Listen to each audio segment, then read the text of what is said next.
Ini salah satu kebijaksanaan Allah. Kadang-kadang kita nggak tahu data tentang itu. Kita nggak pernah bisa menyerap hikmah itu. Pada hakikatnya apa? Pitik itu enggak derajat. Ketika dia hidup jadi pitik-pitik tok, itu nggak ada nilai mukalaf, nggak ada nilai tugas, nggak ada nilai wakil khalifah. Tapi lek kowe masuk dalam fisik manusia, masuk di pangan menungso, jadi gede menungso, masuk ning jantungnya menungso, melok salat kowe, melok sujud, melok berjuang, melok ini, enggak derajatnya pitik. Itu hikmah namanya. Maka kalau kita melihat orang yang mungkin coro tatanan dia nabrak aturan, dia lagi gak sadar, lagi elek, lagi akeh dosane, jangan dihina dulu, tapi munculkanlah kasih sayang. Artinya kasih sayang itu satu, kasihan dia sebagai manusia mestinya mulia kok hina berbuat maksiat seperti itu. Tapi aja digedingi wonge gitu loh. Kelakuane gedhi ngono lha kalau sampean sing akeh salah tembak ketika kita tahu informasi bahwa pohon mawar itu jahat karena di situ ada duri. Lalu sama ngamuk-ngamuk pokoknya yang dinti ana rene tak babati. Lah kalau sama ngamuk ngono ya tidak akan pernah tahu bagaimana indahnya mawar. Tak akan bisa pernah tahu bagaimana wanginya bunga mawar. Wong sampean carane gebyah-uyah ngono. Ya sing bijaksana to. Bahwa mawar punya duri itu kenyataan. Tapi bahwa mawar itu pun ada bunga yang indah dan bau semerbak yang wangi.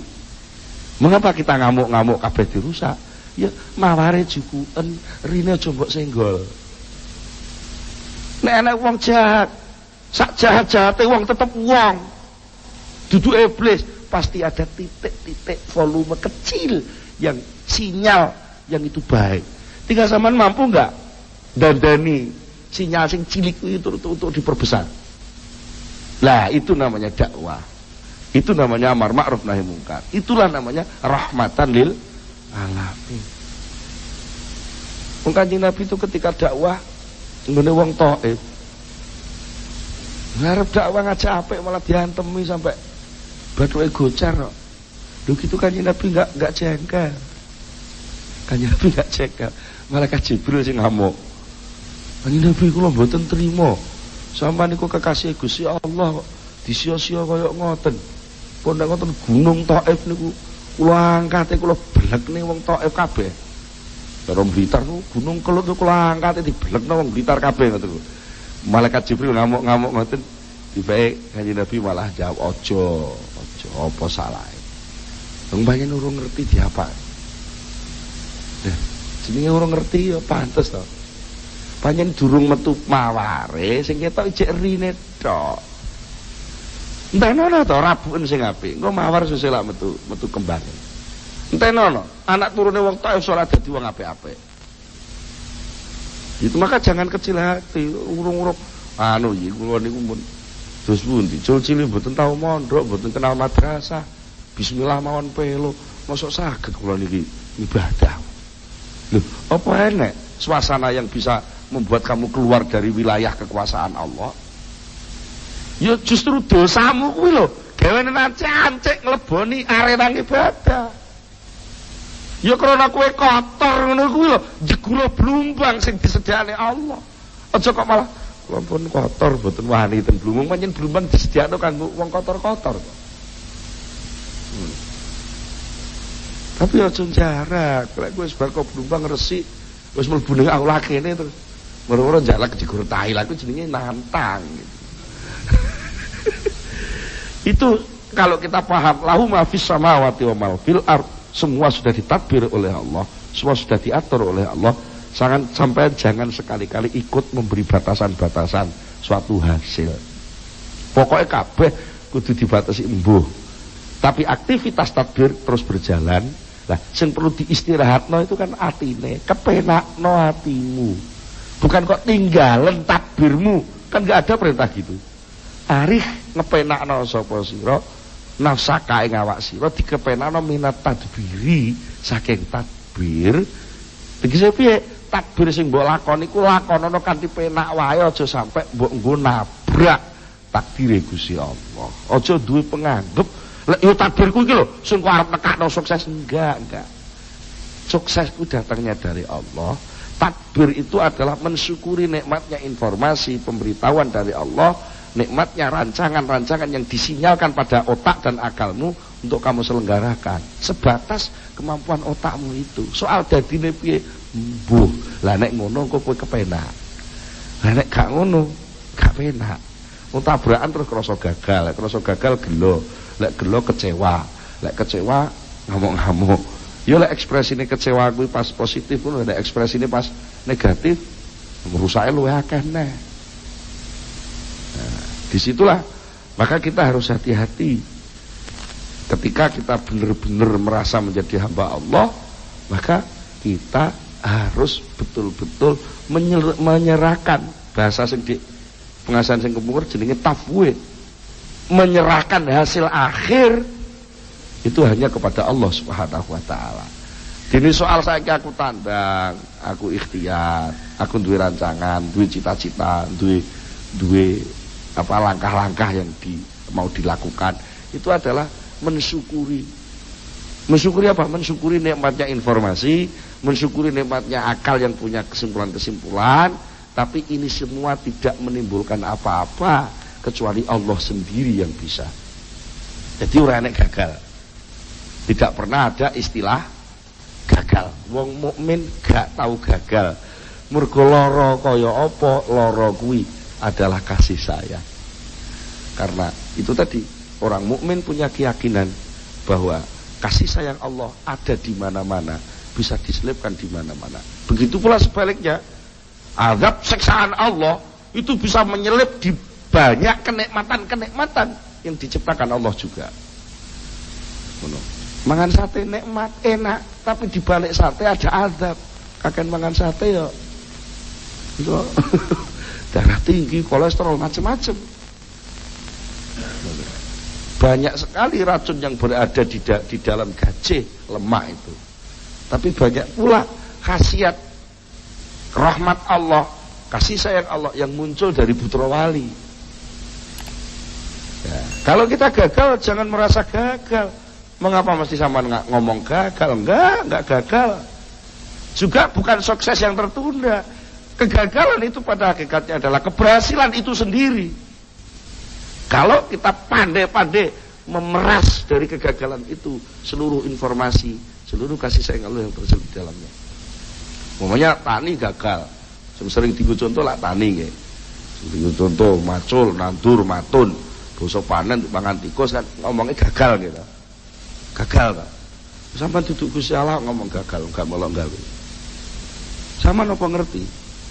Lek ning jerone pari sing sampean tandur itu nanti banyak madorot. Sama napa ngerti? Mungkin pari sing sampean tandur kuwi ning jerone banyak racun-racun kimia. Yang sampean enggak tahu. Daripada sing mati sampai lah alung tikus. Maka lalu Allah menciptakan tikus untuk menghabiskan hasil tanaman sampean supaya itu enggak dimakan oleh manusia. Bisa begitu enggak? Sakit ngoten apa mboten? Sakit. Enak sego wis mambu, sawakul. Diuncalno pitik, lha sampean ngamuk-ngamuk. Ya apa sih mak iki? Sego angel-angel masak. Oh diweno pitik lho gak ngerti lek. Sego niki wis mambu, lek mbok pangan malah kowe lara weteng. Wis ben dipangan pitik ae. Kan bisa Allah pengasih penyayang sing ngungkuli mak. Kasih sayang Allah kan ngungkuli mak. Itu begitu. Daripada apa? Pari sing engko ngandung racun, pari sing umpama gak racun tata lahir, racun fisik, mungkin racun akhlak. Apa racun akhlak? Karena sesuatu itu ketika dilakukan dengan lupa kepada Allah, bahkan mungkin dengan gerutu, gerundel, miso-miso, itu aura pisuan, aurane grundel, hawane wong ngamuk-ngamuk kuwi, iku iso nempel ning tanduran. Nah itu bisa terus mengganggu tasbih tanduran. Tanduran itu bertasbih. Yusabbihu lahu ma fis samawati wal ardh. Segala sesuatu di bumi langit ini bertasbih kepada Allah. Lah nalika tasbih tanduran itu memang diganggu, direduksi, volumenya dilongi oleh suara pisuane ati wong sing tumandang. Lha iku lek tukul dadi pari kan pari sing penuh dengan suara gerundelan. Pari sing penuh dengan suara pisuan dan hujatan. Nah, daripada engkau dipangan wong, akhirnya pari kiyo terus akan menumbuhkan orang-orang yang cerewet dengan menghujat, cerewet dengan gerundel. Akhirnya semakin banyak orang yang gerundel. Dari Allah timbangan engkau ndodro-ndodro kat malaikat. Dipending saja. Dos pundi Gusti? Dipending. Carane dos pundi? Tekano tikus akeh-akeh. Ya, lah kok lek tugas wis bar ya tikus ilang. Sama delok. Nek jenenge omo kuwi, anggere entek tugase kok terus ning ndi kuburane tikus ini? Tikus sakmono akeh kok gak enek kuburane. Dioblak di leng-leng kok ya ora enek. Karena apa? Itu kasih sayang Allah. Khusnudzon saja kepada Allah. Yakinlah bahwa seluruh kejadian yang dialami manusia itu adalah kasih sayang. Blitar kuwi upama gak enek Gunung Kelut, rambutan gak lemu kok. Mulane lek Gunung Kelut watuk, aja do ngresula. Alhamdulillah. Dilungkas 2 tahun maneh, 3 tahun maneh Blitar arep subur. Mergo tanahnya tanah anyar. Lah lek sing daerah liya sing gak duwe Gunung Kelut, ya angel gak iso subur. Tapi Allah itu menciptakan kasih sayang dalam bentuk lain. Daerah Lamongan mungkin banjir. Tiap tahun banjir. Sampai anak unen-unen lek ketiga ora iso cewek, lek rendeng ora iso ndodok. Unen-unene wong Jawa. Lha niku itu ternyata banyak hikmah. Apa hikmahnya? Ternyata senajan kelangan pari kebanjiran, tapi akeh loberan iwak saka tambak mara ning banjir-banjir kuwi. Itu pandume Allah. Adil kok Gusti Allah. Betul-betul adil. Sampai soal tempat dan waktu itu Allah sudah membagi. Ya, membagi. Tempat sama sholat di Mekah sekali sama dengan 100.000 katanya. Ada yang berkata 100.000 riwayatnya. Tapi lek sholat ning Jawa ora. Nek donga ning makam ning gone makam Ibrahim, donga ning Multazam gampang dijabahi. Tapi lek ning Jawa ora kok ngono. Multazam itu tempat yang penuh berkah. Mekah, Masjidil Haram itu penuh berkah. Tapi tempat lain juga sama sebenarnya. Napa? Mergo Mekah iki arang-arang udan. Mekah itu arang-arang udan. Lah mongko lek tanah Jawa sering udan. Mongko enek hadis dawuhke, sapa wonge sing gelem ndonga pas barengi turune udan, kuwi dijabahi karo Allah. Lah berarti lek tanah Jawa ki sering udan, ki sampean sering ndonga. Lah ki dijabahi, lah sampean marah udan malah ngresula ora ndonga. Iya. Padahal ada nuansa kalau gak ngandel sampean rasakno. Nek enek lagu serodok lawas nih kok. Hujan rintik-rintik. Apa? Jalan kenangan nih kalau apa? Jalan wong loro nggih. Nggih to nggih, sing sepuh kelingan nih. Lha niku ternyata menggambarkan suasana hujan rintik-rintik. Itu indah. Mengapa ada keindahan wong hujan rintik-rintik kok indah lho. Indahnya kondi. Itu saya yakin karena di situ banyak malaikat yang turun menjadi panitia penurunan hujan. Saat panitia yang namanya malaikat ini ngurusi hujan, sampean amin amin, donga-donga, katut kecatet proposal masuk ke sana.